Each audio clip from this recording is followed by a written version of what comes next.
Velkommen til Plastshoppen. I dag vil vi vise, hvordan man monterer en termorude med vores magnetbånd.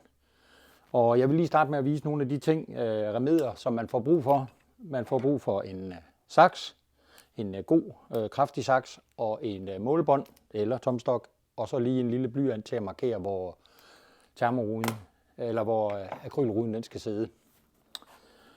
Det første jeg lige gør, det er, at jeg lige sikrer, at den karm, hvor jeg skal have akrylglasset op og hænge, at det er helt rent, fordi altså får en bedre vedhæftning med klæbet.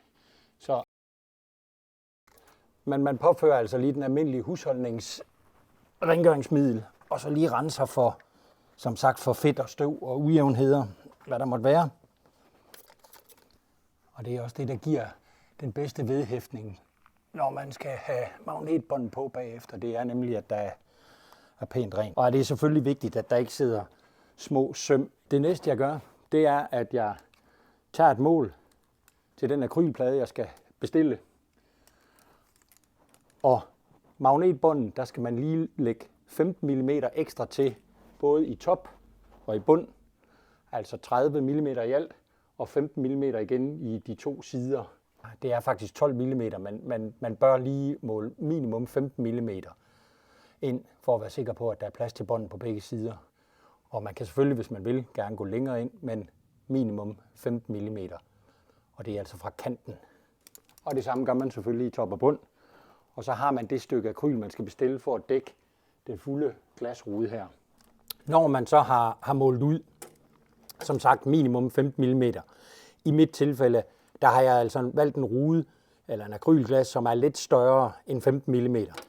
Fordi det er der plads til her, så jeg går bare lige lidt længere ud, men i princippet der er det fuldstændig det samme, var det her. Så markerer man lige med en svag blyantstreg, som så let kan fjernes efterfølgende. Så markerer man med blyanten, og det kan man jo så gøre lidt forskellige steder opad. Når man så har sat sine markeringer rundt, og her vil jeg i hvert fald kraftigt anbefale, at man også lige markerer hjørnerne, således at man i hvert fald ved, hvor det er, de mødes. Det er sådan et af de steder, hvor man efterfølgende skal have båndet sat på, så der er det rart nok at vide præcis, hvor hjørnerne er. Når man har det, jamen så er det jo sådan set bare at tage sit magnetbånd. Der er en lille smule skum bag på den, og det er fordi, at den kan optage eventuelt små ujævnheder, der er der. Men man sætter op, og nu har man jo så sit hjørne, hvor man markerer, og så kører man ned til det næste hjørne dernede. Og her kan man selvfølgelig også bare måle, men i det tilfælde, så var det så her. Nu får jeg brug for saksen, som så klipper. Og så har man så klippet det første stykke på den første side til, så den er klar til at blive monteret. Hvis man har noget af sin karmemaling, så kan man altså male den her i samme farve. Den kan godt tåle at blive malet op af det. Men som sagt, der er en lille blød skumgummi på bagsiden, og det er den, der optager eventuelle små ujævnheder, fordi vigtigheden er jo, at der ikke kommer alt for meget luft ind, at det sidder tæt og følger sine streger ned. Eller markeringerne, man har lavet.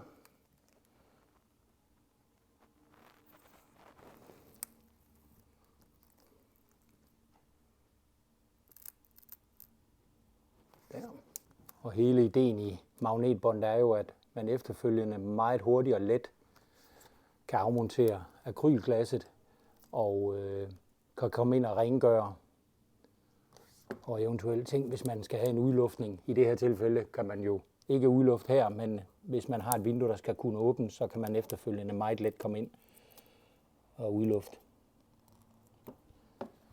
Så er den første på, men så er det bare at fortsætte rundt.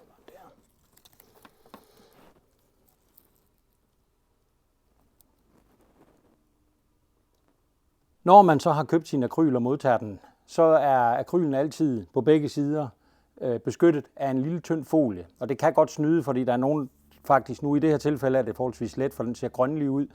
Men den kan faktisk nogle gange nærmest sidde så godt fast, at man tror, det er en del af ruden eller akrylglasset. Men der sidder altså en lille tynd folie. Nu har jeg fjernet den på den ene side nu. Så er jeg lige her på den anden side. Når man har afmonteret folien, så kan ruden godt have noget antistatisk på sig. Det kan man fjerne med ganske almindelig glasrens. Hvis man ligesom man rengør et vindue, lige sprayer med almindelig glasrens, så fjerner man samtidig den antistatiskhed, der er i det, når man fjerner den her. Nu skal man jo have den anden del af magnetbåndet på, og det er jo, kan man sige, noget lettere end den første del, fordi nu har man jo selve akrylen og måle ud fra, og det skal jo så, nu har vi jo sat det, så det går fra kanten og 15 mm ind, eller 12 mm, som båndet jo er, og så er det bare at måle op igen, og så egentlig bare fuldstændig som før gøre det samme igen. Men jeg får lige dem her klippet til og sat på, og så er vi stort set ved at være der.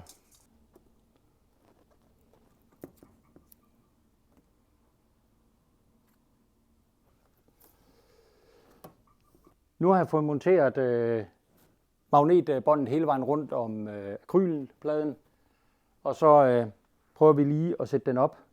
Og selvfølgelig, inden man sætter den op nu, alle mine store beskidte fingre, de sidder på den. Men altså en god ting, det er jo selvfølgelig lige at få den rengjort, inden man sætter den op. Men nu prøver vi lige, om ikke at tingene passer. Så vi lægger den lige op.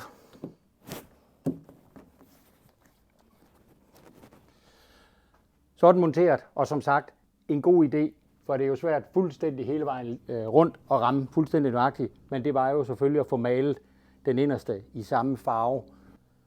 Og et andet lille godt fif, det er, at når man nu har et vindue af en vis størrelse, som det her er, så vil man normalt lige, det vil jeg i hvert fald anbefale, at man lige godt og vel i midten af bunden lige monterer en lille, ikke særlig synlig stift, eller måske en lille skrue, indfarvet også vil være en fordel i karmens farve, som lige er med til at holde på glasset, så at tyngden, der trykker nedad, at den lige bliver holdt på plads.